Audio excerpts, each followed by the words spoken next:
Hello friends, welcome to decays kitchen. இன்றைக்கி நம்ம மரவள்ளி கிழங்கு சிப்ஸ் எப்படி செய்கிறதுன்னு பார்க்கலாம். இது ஈஸியாக வீட்லேயே செஞ்சிடலாங்க. இதுக்காக நான் ஒரு 1/2 கிலோ அளவுக்கு மரவள்ளி கிழங்கு வாங்கி வச்சுருக்கேன்.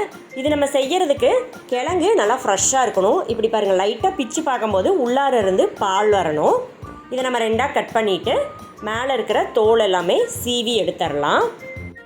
தோலை சீவும்போது கொஞ்சம் கவனமாக சீவிக்கோங்க, ஏன்னா தோல் ஹார்டாக இருக்கும்.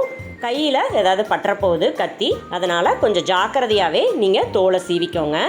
இப்போ இது எல்லாமே சீவி எடுத்துட்டோம். இதை நல்லா தண்ணியில் கழுவிட்டு நம்ம தண்ணியில் ஒரு 5 நிமிஷம் போல் இதை நம்ம போட்டு வச்சிடலாம்.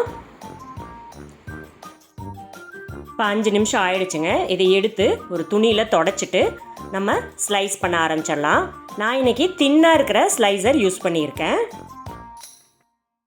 நம்மளுக்கு சிப்ஸ் லேசாக இருந்தால் தான் நல்லா மொறுமொறுன்னு இருக்கும். பாருங்கள், அழகாக கீழே விழுகுது.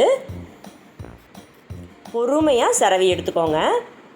பாருங்கள், ஒவ்வொரு ஸ்லைஸும் சூப்பராக விழுந்திருக்கு. அவ்வளோதான். இதே மாதிரி நம்ம எல்லாத்தையுமே கட் பண்ணி எடுத்து வச்சுக்கலாம். இப்போ நம்ம வடைச்சட்டியில் எண்ணெய் விட்டு நல்லா எண்ணெய் சூடானதுக்கப்புறமா இந்த மரவள்ளி கிழங்கு எல்லாத்தையுமே நம்ம போட்டு பொரிச்சு எடுக்க வேண்டியது தான். நம்ம ஸ்லைஸ் பண்ணுறது நல்லா தின்னாக ஸ்லைஸ் பண்ணிட்டோன்னா நம்மளுக்கு மரவள்ளி கிழங்கு சிப்ஸ் பார்த்திங்கன்னா நல்லா மொறுமொறுன்னு கிடைக்கும். திக்காக பண்ணும்போது நம்மளுக்கு உள்ளார கொஞ்சம் வேகாத மாதிரி இருக்கும், சாப்பிடும்போது ரொம்ப ஹார்டாக இருக்கும்.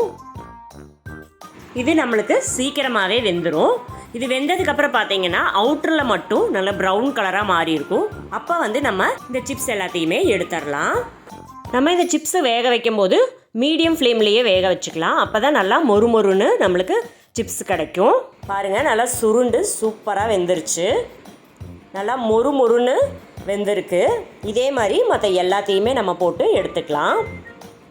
நம்ம 1 கிலோ அளவுக்கு மரவள்ளி கிழங்கு வாங்கி இதை நம்ம போட்டு வச்சிட்டோன்னா வேணுங்கும் போது சாப்பிட்டுக்கலாங்க.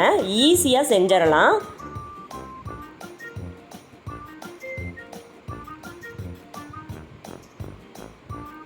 பாருங்கள், இதே மாதிரி மற்ற எல்லாத்தையுமே நம்ம போட்டு எடுத்துக்கலாம்.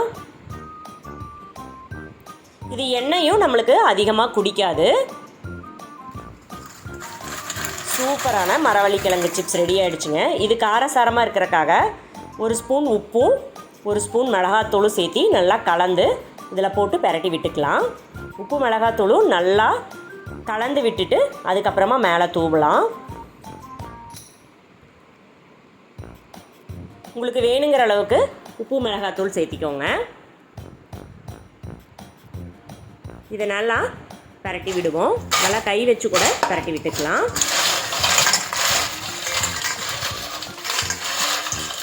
நம்ம ஃப்ரெஷ்ஷான மரவள்ளி கிழங்கு எடுத்தோன்னா நம்மளுக்கு இது மாதிரி நல்லா மொறுமொறுன்னு கிடைக்குங்க. ஸ்லைஸும் அழகாக வரும்.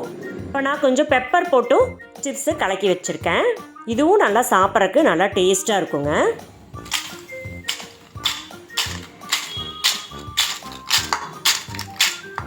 இது நல்லா சூடாக இருக்கும்போதே நீங்கள் உப்பு மிளகாத்தூள் உப்பு பெப்பர் எதாக இருந்தாலும் சேர்த்து கலக்கி வச்சுக்கோங்க. அப்போ தான் நம்மளுக்கு உப்பு அந்த சிப்ஸில் நல்லா பிடிக்கும். அவ்வளோதான், சூப்பரான மரவள்ளி கிழங்கு சிப்ஸ் ரெடி ஆகிடுச்சு. நீங்களும் உங்கள் வீட்டில் ட்ரை பண்ணி பாருங்கள்.